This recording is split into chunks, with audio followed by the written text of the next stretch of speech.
President Trump meeting with members of his cabinet at the White House on Monday.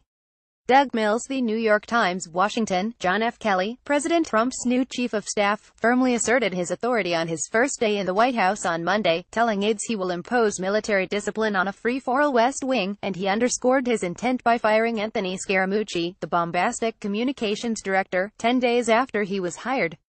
Mr. Scaramucci was forced out of his post, with the blessing of the president and his family, just days after unloading a crude verbal tirade against other members of the president's staff, including Reince Priebus, Mr. Kelly's beleaguered predecessor, and Stephen K. Bannon, the chief White House strategist, in a conversation with a reporter for The New Yorker. Mr. Trump recruited Mr. Scaramucci as a tough-talking alter ego who would ferociously fight for him the way others had not. But the mooch, as he likes to be known, quickly went too far, even in the eyes of a president who delights in pushing the boundaries of political and social decorum. As Mr. Kelly, a former four-star Marine general, began his first day on the job, Sarah Huckabee Sanders, the White House press secretary, announced that Mr. Scaramucci was out. The president certainly felt that Anthony's comments were inappropriate for a person in that position, Ms. Sanders said. He didn't want to burden General Kelly, also, with that line of succession.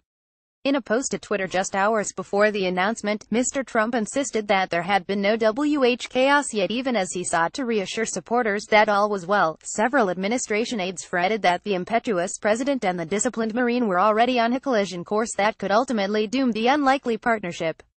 Mr. Kelly, the first former general to occupy the gatekeeper's post since Alexander Haig played that role for President Richard M. Nixon during Watergate, is charged with quelling the chaos that has defined, distracted and often derailed Mr. Trump's White House. But the president gave Mr. Priebus many of the same assurances of control, and then proceeded to undercut and ignore him, to the point where Mr. Priebus often positioned himself at the door of the Oval Office to find out whom the president was talking to. In his brief time at the White House, Mr. Scaramucci seemed to epitomize its chaos. A wealthy New York financier, he burst onto the political scene with a memorable performance in the White House briefing room, where he portrayed himself as a major, new player who had been assured he would report directly to the president, without the interference of intermediaries like Mr. Priebus or Sean Spicer, the president's first press secretary. It was soon clear that Mr. Scaramucci would not be a fixture of the administration, but a transitory figure who created an opportunity for Mr. Trump, with his daughter Ivanka and son-in-law Jared Kushner, to undertake the far-reaching shakeup intended to purge the White House staff of leakers and aides viewed as not sufficiently loyal to his cause. Mr. Spicer quit the day Mr. Scaramucci was hired. Mr. Priebus left shortly after the rant in which Mr. Scaramucci accused him of undermining the president through leaks of information to reporters. Mr. Kelly, who was Mr. Trump's first Secretary of Homeland Security, arrives at a critical juncture, when the president is confronted with North Korea's growing nuclear ambitions, Russia's aggressive diplomatic moves and continuing fighting in Iraq and Syria. The new chief of staff will also be charged with reviving a stalled legislative agenda. Mr. Trump's campaign promise to repeal and replace the Affordable Care Act ended in failure last week, and there has been little progress on other major goals like overhauling taxes or rebuilding the nation's infrastructure. And despite his desire for discipline, it took only hours on Monday for Mr. Kelly to face his first White House leak, and it was about him. CNN reported that Mr. Kelly had been so upset about the president's firing of James B. Comey as FBI director in May that he called Mr. Comey to say he was considering resigning, an account that was confirmed by a former law enforcement official who was told of the conversation. Mr. Kelly resisted the president's entreaties to take over for Mr. Priebus during the past several weeks.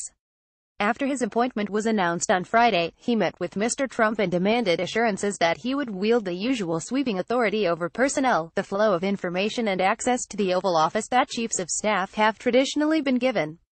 In early morning staff meetings at the White House on Monday, Mr. Kelly made it clear that the president had agreed to let him impose more discipline over what had been an unruly and inefficient decision-making and communications process under Mr. Priebus, who had none of Mr. Kelly's experience in government or the military. Mr. Kelly also made it clear that everyone in the staff, including Mr. Bannon, Ms. Trump and Mr. Kushner, would clear policy proposals, personnel recommendations and advice from outsiders through him. General Kelly has the full authority to operate within the White House, and all staff will report to him, Ms. Sanders told reporters later. But she added that Mr. Trump would decide how that would work. Mr. Scaramucci's fall and Mr. Kelly's rise highlighted the diminished but still important role in shaping the West Wing played by Ms. Trump and Mr. Kushner, both of whom serve in the White House as senior advisors to the president. Ms. Trump and Mr. Kushner had hoped to persuade Mr. Trump to appoint Dina Powell, the Deputy National Security Advisor, as Chief of Staff.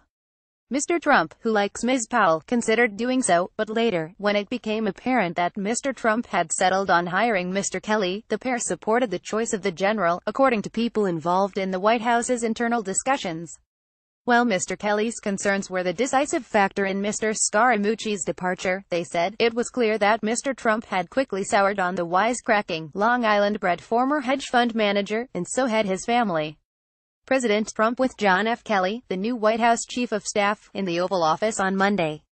Doug Mills, The New York Times. Ms. Trump and Mr. Kushner had initially pushed the president to hire Mr. Scaramucci, seeing him as a way to force out Mr. Priebus, the former Republican National Committee chairman, and his allies in the West Wing, like Mr. Spicer. Mr. Spicer resigned just hours after Mr. Scaramucci's hiring was made public. And shortly after Mr. Scaramucci called Mr. Priebus a paranoid schizophrenic, a paranoic, adding a more vulgar term to the beginning of the phrase, Mr. Priebus, too, offered his resignation. Mr. Trump was initially pleased by Mr. Scaramucci's harsh remarks, directed at Mr. Priebus as well as Mr. Bannon. But that view seemed to change as people around Mr. Trump told him that Mr. Scaramucci's over-the-top performances were not well received. In addition, Mr. Scaramucci seemed to be, at least for the moment, overshadowing him, a fact that Breitbart News, which Mr. Bannon used to run, pointed out in a headline describing Mr. Trump as second fiddle to his communications director. Over the weekend, after speaking with his family and Mr. Kelly, who refused to even consider retaining Mr. Scaramucci, the president began to see the brash actions of his newly high-profile subordinate as a political liability, according to three people familiar with his thinking. For the time being, the White House may leave the communications director post open, said a person close to the internal discussions about the job, though Mr. Kelly has the latitude from Mr. Trump to fill the post with someone from the Department of Homeland Security. Two perennial candidates to fill the post are Kellyanne Conway, a White House senior advisor and the president's former campaign manager, and Jason Miller, who held the communications post during the campaign. Mr. Trump has long wanted to bring Mr. Miller, who serves as an informal advisor, into the administration. Mr. Kelly's bond with the president is based on Mr. Trump's affinity for generals, whom he views as can-do leaders, and a belief that Mr. Kelly is a star of the administration, delivering on the promise to secure the border and toughen immigration enforcement. But the choice was also part of a bet that Mr. Kelly can tame a White House that has at times seemed out of control, even to those inside it. On Monday, after a day that included a cabinet meeting and a ceremony to present the Medal of Honor, Mr. Trump seemed eager for the normalcy that has so far eluded him. At 6:19 p.m., he said on Twitter, "A great day at the White House." A version of this article appears in print on August 1, 2017, on page A1 of the New York edition with the headline, "Ex-General Leads Broad Shakeup at White House."